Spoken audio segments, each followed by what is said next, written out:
ನಮಸ್ಕಾರ, ನಾನು ಗುರುರಾಜ್, ವಿಜಯಪುರ ಜಿಲ್ಲಾ ನ್ಯೂಸ್ 18 ವರದಿಗಾರ.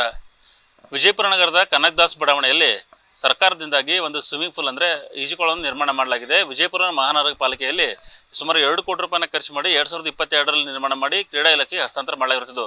ಆದರೆ ಕ್ರೀಡಾ ಇಲಾಖೆಯಲ್ಲಿ ಮಾಡುವಂತಹ ಒಂದು ಕಾನೂನು ಜನರಿಗೆ ಒಂದು ವಿಚಿತ್ರ ಕಾನೂನು ಅಥವಾ ಮುಜುಗರಕ್ಕೆ ಉಂಟು ಮಾಡುವಂತಹ ಕಾನೂನು ಅಂತ ಹೇಳ್ಬೋದು. ಯಾಕಂದರೆ ಏನಂದರೆ ಸರ್ಕಾರಿ ನೌಕರರಿಗೆ 600 ರೂಪಾಯಿ, ಸಾರ್ವಜನಿಕರಿಗೆ 1200 ರೂಪಾಯಿ, ಈ ರೀತಿಯ ಒಂದು ಕಾನೂನನ್ನು ಮಾಡಿರುವಂಥದ್ದು.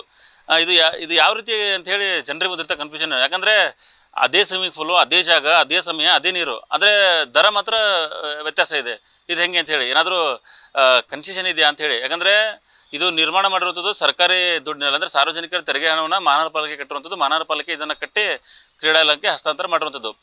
ಇಲ್ಲೇನಾದರೂ ಸರ್ಕಾರಿ ನೌಕರ ಭವನದಿಂದ ಅಥವಾ ಸರ್ಕಾರಿ ನೌಕರ ಸಂಘಟನೆಗಳೇನಿವೆ ಅವುಗಳಿಂದ ಏನಾದರೂ ಹಣವನ್ನು ಸಂದಾಯ ಮಾಡಿ ಈ ರೀತಿ ಏನಾದರೂ ಪರ್ಟಿಕ್ಯುಲರ್ಗೆ ಅವ್ರಿಗನ್ನೇ ಮೀಸಲಾಗಿ ಮಾಡಿ ಮತ್ತೆ ಉಳಿದು ಸಾರ್ವಜನಿಕರಿಗೆ ಕೊಡೋ ಈ ರೀತಿ ವ್ಯವಸ್ಥೆ ಏನಾದರೂ ಮಾಡಿದೆ ಅಂಥೇಳಿ ಒಂದು ಪ್ರಶ್ನೆ ಇರುವಂಥದ್ದು. ಆದರೆ ಅದು ಯಾವುದೂ ಅಲ್ಲ, ಇದು ಕಂಪ್ಲೀಟಾಗಿ ಸಾರ್ವಜನಿಕ ತೆರಿಗೆ ಹಣದಲ್ಲೇ ನಿರ್ಮಾಣವಾಗಿರುವಂಥದ್ದು. ಆದರೂ ಯಾಕೆ ಈ ರೀತಿ ತಾರತಮ್ಯ ಮಾಡ್ತಾ ಇದ್ದಾರೆ ಅಂಥೇಳಿ, ಮಕ್ಕಳಿಗೆ, ಎಲ್ಲ ವಯಸ್ಸಿನ ಮಕ್ಕಳಿಗೆ, ಅಂದರೆ 18 ವಯಸ್ಸಿನವರೆಗೂ ಎಲ್ಲ ಮಕ್ಕಳಿಗೆ ಏನಿದೆ 600 ರೂಪಾಯಿ ಇದೆ. ಅದು ಸರ್ಕಾರಿ ನೌಕರ ಮಕ್ಕಳು ಬಂತು, ಎಲ್ಲರ ಮಕ್ಕಳು, ಅದು ಕರೆಕ್ಟಾಗಿದೆ. ಆದರೆ ಈ ಸರ್ಕಾರಿ ನೌಕರಿಗೆ 600 ಮತ್ತು ಸಾರ್ವಜನಿಕರಿಗೆ 1200 ತಿಂಗಳಿಗೆ ಅಂತ ಏನು ಮಾಸಿಕ ಪಾಸ್ ಥರ ಇದೆ, ಅದು ಒಂದು ರೀತಿಯ ಜನರಿಗೆ ಕುತೂಹಲಕ್ಕೆ ಕಾರಣವಾಗಿರುವಂಥದ್ದು. ಯಾಕಂದರೆ ಯಾಕೆ ಈ ವ್ಯತ್ಯಾಸ ಅಂತ ಹೇಳಿ, ಸರ್ಕಾರಿ ನೌಕರ ಹತ್ರ ದುಡ್ಡಿರಲ್ವಾ ಅಥವಾ ಏನು ಬಡವರ ಹೇಗೆ ಅಂತೇಳಿ ಒಂದು ಪ್ರಶ್ನೆ ಇರುವಂಥದ್ದು. ಮತ್ತು ಈಗ ಒಟ್ಟು ವಿಜಯಪುರದಲ್ಲಿ ಈ 2 ತಿಂಗಳು 3 ತಿಂಗಳು ಸೀಸನ್ ಇರುತ್ತೆ. ಹಾಗಾಗಿ ಈಗ ಸದ್ಯಕ್ಕೆ 600 ಪಾಸು ಡೈಲಿ ರನ್ ಆಗ್ತಾ ಇರುತ್ತೆ. ಅದರಲ್ಲಿ ಸುಮಾರು 100ರಿಂದ 150 ಜನ ಏನು ಈ ಸರ್ಕಾರಿ ನೌಕರಿಗೆ ಬಂದವರಿದ್ದಾರೆ, ಉಳಿದರೆಲ್ಲ ಖಾಸಗಿಯಾಗಿ ಬರ್ತಾ ಇರ್ತಾರೆ.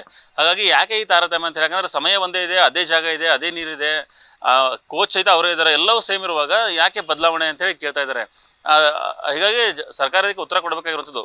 ಇಲಾಖೆ ಅಧಿಕಾರಿಗಳು ಸ್ಪಷ್ಟಪಡಿಸುವಂಥ ಏನಂದರೆ, ನಮ್ಮ ಇಲಾಖೆಯಲ್ಲಿ ಈ ದರ ವಿಚಾರದಲ್ಲಿ ಒಂದು ಕ್ರೈಟೀರಿಯಾ ಇರುತ್ತೆ, ಒಂದು ನಮಗೆ ನಿರ್ದಿಷ್ಟವಾದ ಮಾರ್ಗದರ್ಶನಗಳಿರುತ್ತೆ, ಅದರದ ಆಧಾರದ ಮೇಲೆ ನಾವು ಅದನ್ನು ಮಾಡ್ತೇವೆ ಅಂತೇಳಿ ಅವರು ಅಧಿಕಾರಿಗಳು ಹೇಳಿರುವಂಥದ್ದು. ಸೊ ಇಲ್ಲಿ ಅಧಿಕಾರಿಗಳನ್ನ ಬ್ಲೇಮ್ ಮಾಡೋಕ್ಕಾಗಲ್ಲ. ಯಾಕಂದರೆ ಅವರು ಏನು ಮೇಲಿಂದ ಇನ್ಸ್ಟ್ರಕ್ಷನ್ ಅವ್ರಿಗೆ ಬಂದಿರುತ್ತೆ ಅದೇ ಆಧಾರದ ಮೇಲೆ ಅವರು ಇದು ಏನಂದರೆ ಜನರಿಗೆ ದರವನ್ನು ನಿಗದಿ ಮಾಡಿರ್ತಾರೆ.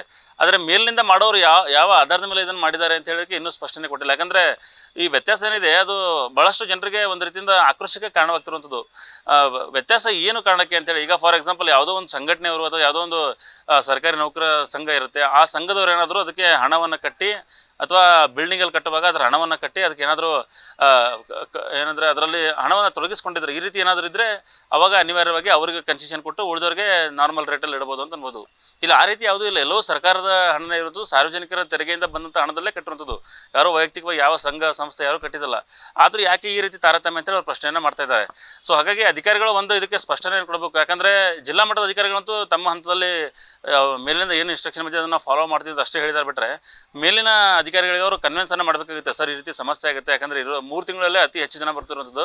ಸೊ ನೀವು ಈ ರೀತಿಯೇ ಇದು ಮಾಡಿಬಿಟ್ರೆ ಯಾಕೆ ಅಂತೇಳಿ ಮತ್ತು ಅವರು ಸಮಸ್ಯೆ ಈ ಪ್ರಶ್ನೆಗೆ ಉತ್ತರವನ್ನು ಸಹಿತ ಹುಡುಕ್ಬೇಕು. ಯಾಕೆಂದರೆ ಅವ್ರಿಗೆ ವ್ಯತ್ಯಾಸವನ್ನು ಸಮಯದ ಮತ್ತು ಹಣದ ಏನು ವ್ಯತ್ಯಾಸ ಇದೆ ಅದನ್ನು ಬದಲಿಸೋದಕ್ಕೆ ಏನು ಕಾರಣ ಅಂತೇಳಿ ಅವರು ಸ್ಪಷ್ಟಪಡಿಸಬೇಕಾದಂಥದ್ದು.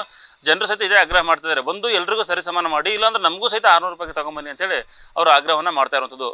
ನಿರ್ಭೀತ, ನಿಷ್ಪಕ್ಷಪಾತ, ವಿಶ್ವಾಸಾರ್ಹ ಸುದ್ದಿಗಳಿಗೆ ಮತ್ತೊಂದು ಹೆಸರಾಗಿರೋ ನ್ಯೂಸ್ 18 ಕನ್ನಡ ಈಗ ಆಪ್ನಲ್ಲೂ ಲಭ್ಯ ಇದೆ.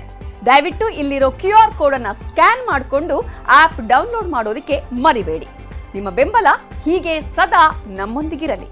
ಧನ್ಯವಾದ.